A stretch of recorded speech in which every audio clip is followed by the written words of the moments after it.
بسم اللہ الرحمن الرحیم۔ بسم اللہ الرحمن الرحیم۔ علم حدیث اور اصول حدیث کا آج 11واں سبق ہے۔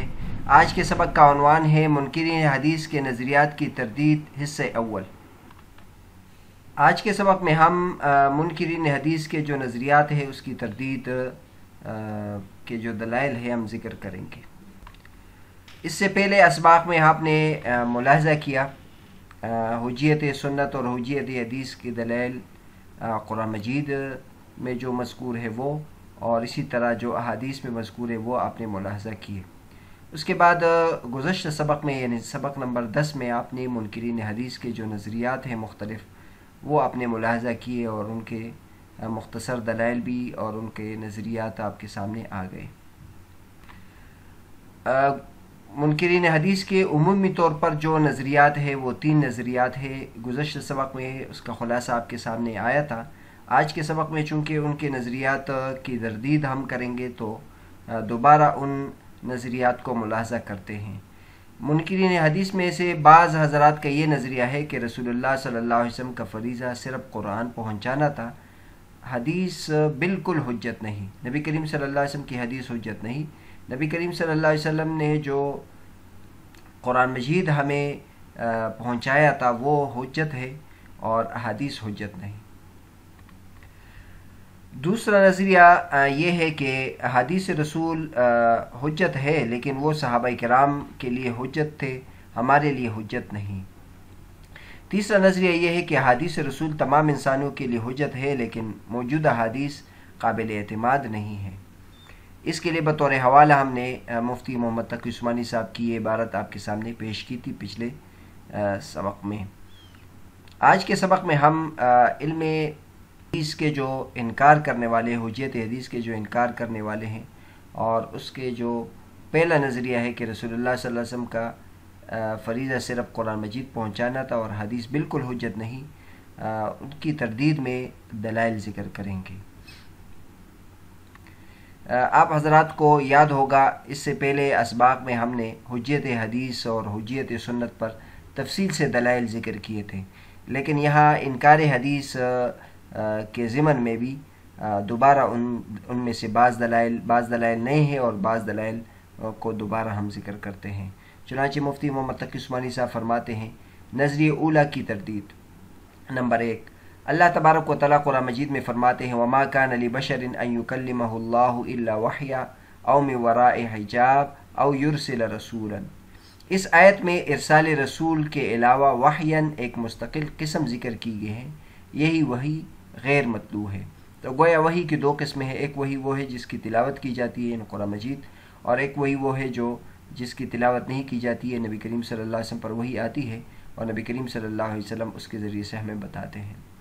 دوسری دلیل قرآن کریم میں ہے وَمَا جَعَلْنَا الْقِبْلَةَ الَّتِي كُنْتَ عَلَيْهَا إِلَّا لِنَعْلَمَ مَن يَتَّبِعُ الرَّسُولَ مِمَّن يَنقَلِبُ عَلَىٰ عَقِبَيْهِ۔ اس آیت میں اگر اللہ تبارک و تعالیٰ فرماتے ہیں کہ ہم نے جو قبلہ پہلے مقرر کیا تھا جس کی طرف آپ نماز پڑھ رہے تھے، یہ اس لیے ہم نے مقرر کیا تھا تاکہ ہم معلوم کر لیں کہ کون نبی کریم صلی اللہ علیہ وسلم کی اطاعت کرتا ہے۔ اس میں القبلہ سے مراد بیت المقدس ہے اور اس کی طرف رخ کرنے کے حکم کو باری تعالیٰ نے جعلنا کے لفظ سے اپنے جانب منسوب فرمایا، حالانکہ پورے قرآن میں کہیں بھی بیت المقدس کی طرف رخ کرنے کا حکم مذکور نہیں۔ لا محالہ یہ حکم وہی غیر مطلوع کے ذریعے تھا اور اسے اپنی طرف منسوب کر کے اللہ تعالیٰ نے یہ واضح فرمایا کہ وہی غیر مطلوع کا حکم بھی اسی طرح واجب التعمیل ہے جس طرح وہی مطلوع کا۔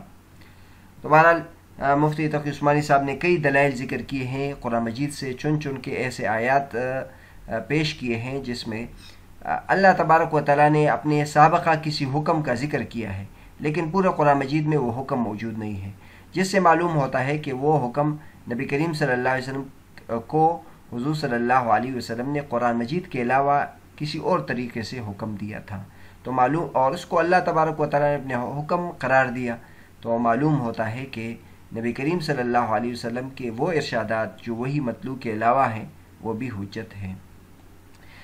نمبر 3 میں فرماتے ہیں علم اللہ انکم کنتم تختانون انفسکم اس آیت میں لیالی رمضان کے اندر جمع کرنے کو خیانت سے تعبیر کیا گیا اور بعد میں اس کی اجازت دے دی گئی۔ اس سے معلوم ہوا کہ قرآن کریم یہ واضح کر رہا ہے کہ اس سے پہلے حرمت جمع کا حکم آیا تھا، حالانکہ یہ حکم قرآن کریم میں کہیں مذکور نہیں۔ لا محالہ یہ حکم وہی غیر مطلوع کے ذریعے سے تھا اور اس کی مخالفت قرآن کریم کی نظر میں خیانت تھی۔ چوتھے نمبر پر فرماتے ہیں وَلَقَدْ نَصَرَكُمُ اللَّهُ بِبَدْرٍ وَأَنْتُمْ أَذِلَّةٌ وَمَا جَعَلَهُ اللَّهُ إِلَّا بُشْرَى لَكُمْ۔ یہ آیت غزوہ احد کے موقع پر نازل ہوئی اور اس میں یہ کہا گیا ہے کہ اللہ تعالیٰ نے غزوہ بدر میں نزول ملائکہ کی پیشن گوئی فرمائی تھی، حالانکہ یہ پیشن گوئی قرآن میں کہیں مذکور نہیں۔ ظاہر ہے کہ وہی غیر مطلوع کے ذریعے سے تھی۔ پانچویں نمبر پر فرماتے ہیں وَإِذْ يَعِدُكُمُ اللَّهُ إِحْدَى الطَّائِفَتَيْنِ أَنَّهَا لَكُمْ۔ اس میں بھی جس وعدے کا ذکر ہے وہ وہی غیر مطلوع کے ذریعے سے ہوا تھا، کیونکہ قرآن کریم میں کہیں مذکور نہیں ہے۔ اس آیت میں آپ دیکھ لیں، یہ جنگ بدر سے متعلق ہے۔ اللہ تبارک و تعالیٰ نے نبی کریم صلی اللہ علیہ وسلم سے دو جماعتوں میں سے کسی ایک کا وعدہ کیا تھا۔ ایک تو وہ جماعت تھی جو تجارتی قافلہ تھا، اور ایک وہ جو مکہ سے لڑنے کے لیے آئے تھے۔ تو اللہ تبارک و تعالیٰ نے نبی کریم صلی اللہ علیہ وسلم کے ساتھ وعدہ کیا تھا کہ ان دونوں میں سے کوئی ایک آپ کے ہاتھ آئے گا۔ تو اب اگر دیکھ لیں، اس کا ذکر قرآن مجید میں کہیں نہیں ہے، اللہ کے اس وعدے کا ذکر کہیں نہیں ہے، لیکن قرآن مجید میں بعد میں ذکر کیا ہے کہ نبی کریم صلی اللہ علیہ وسلم کے ساتھ اللہ نے وعدہ کیا ہے۔ تو معلوم ہوا ہے کہ وہ نبی کریم صلی اللہ علیہ وسلم کے ساتھ وعدہ قرآن مجید کے الفاظ کے علاوہ ہے۔ پانچویں نمبر پر یہ ذکر ہو گیا۔ چھٹے نمبر پر وَإِذْ أَسَرَّ النَّبِيُّ إِلَى بَعْضِ أَزْوَاجِهِ حَدِيثًا فَلَمَّا نَبَّأَتْ بِهِ وَأَظْهَرَهُ اللَّهُ عَلَيْهِ عَرَّفَ بَعْضَهُ وَأَعْرَضَ عَنْ بَعْضٍ فَلَمَّا نَبَّأَهَا بِهِ قَالَتْ مَنْ أَنبَأَكَ هَذَا قَالَ نَبَّأَنِيَ الْعَلِيمُ الْخَبِيرُ۔ اس میں صاف مذکور ہے کہ حضرت عائشہ اور حضرت حفصہ رضی اللہ عنہما کا پورا واقعہ اللہ نے حضور صلی اللہ علیہ وسلم پر ظاہر فرما دیا، اور قرآن میں کہیں یہ واقعہ مذکور نہیں۔ لا محالہ یہ وہی غیر مطلوع کے ذریعے سے تھا۔ تو بہرحال یہ وہ دلائل ہے جس میں قرآن مجید میں ایک اور واقعے کی طرف اشارہ ہے، حالانکہ وہ واقعہ قرآن مجید میں مذکور نہیں ہے، وہ نبی کریم صلی اللہ علیہ وسلم کو وہی غیر مطلوع کے ذریعے سے بتایا گیا ہے۔ ایک اور جگہ اللہ تبارک و تعالیٰ فرماتے ہیں سَيَقُولُ الْمُخَلَّفُونَ إِذَا انطَلَقْتُمْ إِلَى مَغَانِمَ لِتَأْخُذُوهَا ذَرُونَا نَتَّبِعُكُمْ يريدون أن يبدلوا كلام الله قل لن تتبعونا كذلكم قال الله من قبل۔ اس آیت میں یہ مذکور ہے کہ منافقین کے غزوہ خیبر میں شریک نہ ہونے کی پیشن گوئی اللہ تعالیٰ نے پہلے سے فرما دی تھی۔ ظاہر بھی وہی غیر مطلوع کے ذریعے سے تھی، کیونکہ قرآن کریم میں اس کا کہیں اور ذکر نہیں۔ مذکورہ والا دلائل کے بعد آگے فرماتے ہیں آٹھویں نمبر پر ان حضرت صلی اللہ علیہ وسلم کے فرائض مرسبی بیان کرتے ہوئے کہا گیا ہے وَيُعَلِّمُهُمُ الْكِتَابَ وَالْحِكْمَةَ، نیز ارشاد ہے وَأَنزَلْنَا إِلَيْكَ الذِّكْرَ لِتُبَيِّنَ لِلنَّاسِ مَا نُزِّلَ إِلَيْهِمْ۔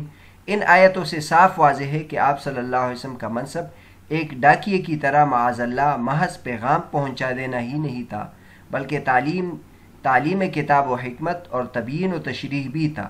اب سوال یہ ہے کہ اگر آپ صلی اللہ علیہ وسلم کے ارشادات حجت نہیں تو کتاب و حکمت کی تبیین کس طرح ہو سکتی ہے؟ کیا کتاب اللہ کی تبیین و تشریح کے لیے آپ صلی اللہ علیہ وسلم کو اپنی طرف سے کوئی بات کہنے کی ضرورت پیش نہیں آتی تھی؟ اور ظاہر ہے کہ اس کے بغیر تعلیم ممکن نہیں۔ تو جب تک آپ صلی اللہ علیہ وسلم کی باتیں حجت نہ ہو، تعلیم کا کیا فائدہ؟ یہ نبی کریم صلی اللہ علیہ وسلم کو اللہ نے معلم بنا کر بھیجا ہے، تو اب اگر ان کی بات حجت نہیں ہے تو پھر اللہ نے ان کو معلم کیسے بنا کر بھیجا ہے؟ نمبر 9 پر فرماتے ہیں قرآن کریم میں جگہ جگہ اطیعوا اللہ کے ساتھ اطیعوا الرسول کے الفاظ مذکور ہے جو صراحتاً حجت حدیث پر دلالت کرتے ہیں۔ اس کے بارے میں منکرین حدیث عموماً یہ کہا کرتے ہیں کہ یہ اطاعت بحیثیت حجت فی الشرع ہونے کے نہیں، بلکہ بحیثیت مرکز ملت یا حاکم ہونے کے ہیں، یعنی آپ صلی اللہ علیہ وسلم کے ارشادات ایک حکمران کی حیثیت سے آپ کے زمانے کے لوگوں کے لیے واجب العمل تھے، اور آپ کے بعد جو بھی حاکم آئے اس کی اطاعت کی جائے گی، نہ کہ آپ صلی اللہ علیہ وسلم کی۔ اس کے دو جوابات ہیں۔ ایک تو یہ کہ حاکم کی اطاعت کا ذکر مستقل طور سے آگے کیا گیا ہے، یعنی اولی الامر منکم، لہٰذا اطاعت رسول اس پر محمول نہیں کیا جا سکتا۔ دوسرے، یہاں اطیعوا الرسول کا جملہ استعمال کیا گیا ہے اور یہ مسلمہ قاعدہ ہے کہ جب کسی اسم مشتق پر کوئی حکم لگایا جائے تو مادہ اشتقاق اس حکم کی علت اور مدار ہوا کرتا ہے۔ جیسے اکرم العالم میں عالم میں اکرام کی علت علم ہے، اس طرح اطیعوا الرسول میں اطاعت کی علت رسالت ہے نہ کہ حاکمیت۔ 10ویں نمبر پر فرماتے ہیں فلا وربک لا یؤمنون حتی یحکموک فیما شجر بینہم ثم لا یجدوا فی انفسہم حرجا مما قضیت ویسلموا تسلیما۔ یہ آیات پہلے ہم نے ذکر کیے تھے حجیت حدیث میں۔ اس آیت سے صاف واضح ہے کہ آپ کے ارشادات کی اطاعت نہ صرف واجب بلکہ مداری ایمان ہے۔ 11ویں نمبر میں فرماتے ہیں قرآن مجید میں کئی مقامات پر انبیاء سابقین کی حدیث منقول ہے اور ان کے ارشادات کو ان کی امتوں کے لیے واجب العمل قرار دیا گیا ہے اور نہ ماننے پر عذاب نازل کیا گیا ہے۔ یہ بات حجیت حدیث کی واضح دلیل ہے۔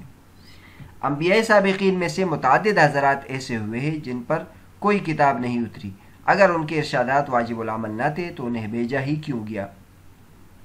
قرآن کریم میں حضرت ابراہیم علیہ السلام کے خواب کا واقعہ مذکور ہے جس میں ذبح ولد کا حکم دیا گیا تھا۔ اس سے ثابت ہوتا ہے کہ انبیاء کے خواب بھی وہی ہوتے ہیں۔ ظاہر ہے کہ یہ وہی غیر مطلوع ہے۔ تو بہرحال یہ وہی غیر مطلوع کے حجیت کے بارے میں تقریباً 13 دلائل تھے جو آپ حضرات نے ملاحظہ کیے، لیکن یہ سب وہ دلائل تھے جو قرآن میں موجود ہیں اور منقولی دلائل ہیں۔ اب حجیت حدیث پر کچھ عقلی دلائل بھی ہم ذکر کرتے ہیں۔ انکار حدیث کی تردید میں عقلی دلائل، چنانچہ مفتی محمد تقی عثمانی صاحب فرماتے ہیں چند عقلی دلائل۔ نمبر 1، قرآن کریم میں زندگی کے ہر شعبے کے متعلق جو ہدایات دی گئی ہے وہ عموماً بنیادی احکام پر مشتمل ہے۔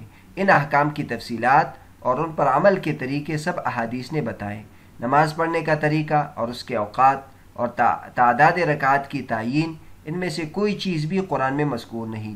اگر احادیث حجت نہیں تو اقیم الصلاۃ پر عمل کرنے کا کیا طریقہ ہے؟ اگر کوئی شخص یہ کہے کہ صلاۃ کے معنی عربی لغت کے روح سے تحریک الصلوین ہے، لہٰذا اقیم الصلاۃ کا مطلب یہ ہے کہ رقص کے اڈے قائم کرو، تو اس کا آپ کے پاس کیا جواب ہے؟ نمبر 2، مشرکین عرب کی یہ خواہش تھی کہ کتاب اللہ کو بواسطہ رسول بھیجنے کے بجائے براہ راست ہم پر اتارا جائے، حتیٰ تنزل علینا کتابا نقرأہ۔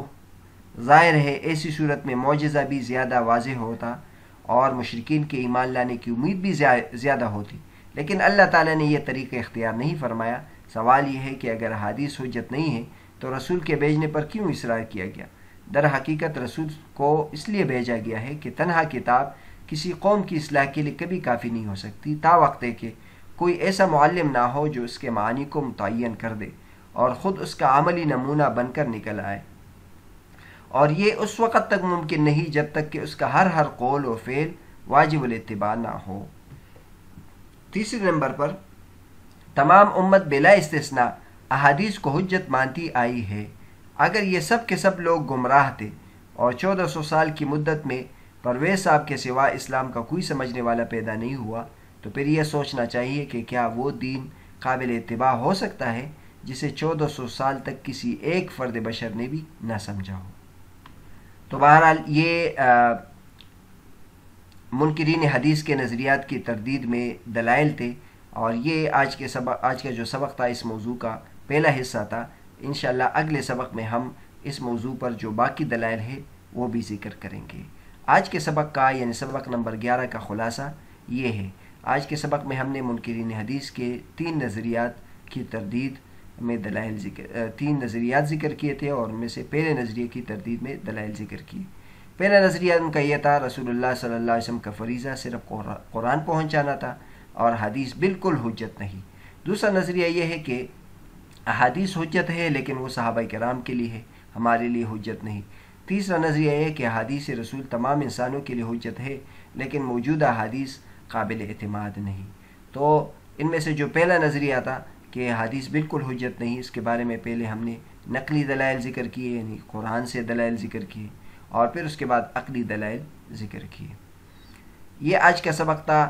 کل کے سبق میں ہم منکرین حدیث کے 3 نظریات کی تردید کا حصہ دوم پیش کریں گے انشاءاللہ تعالی.